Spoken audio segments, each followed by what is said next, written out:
सांग माने बापा केतेबेले कांदंती जानती। बापा साधारणतः दुईटी परिस्थिति रे तांको आखिर लुह को केबे भी अटकाई पारंती ना। बापा हेउछंती एमिति जणे जे कि जेते बड़ दुखर पहाड़ आसिले भी केबे भी परिवार रो पाख मोड़े दियंती ना।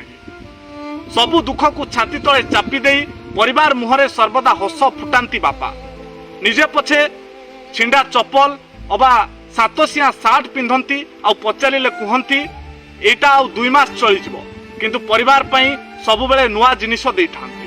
से होउछंती बापा। आ बापा एते सब दुख रे थाई भी एते सब जंत्रणा भितरे थाई भी तांको आखिरे केतेबेले लुह आसी न थाए, किंतु सेतेबेले लुह को से रोकी पारंती नाही। जेतेबेले से झियो विदा करंती आपे आपे तांको आखिरु लुह बाहरी आसे। आउ गोटिए परिस्थिति होउची जेतेबेले जन्म कला पुअटी परिणत बयस रे बापा को बेसहारा करि दिए, बापा को हाथ छाड़ी दिए। सेतेबेले बापा निजर कोह को आउ अटकाई पारंती नाही। सबु कोह आखिर लुह ही बही जाए। तेबे बापा को स्नेह त्याग भल पाइबा पई कोन गोटिए लाइक आ कमेंट मिलिबनी।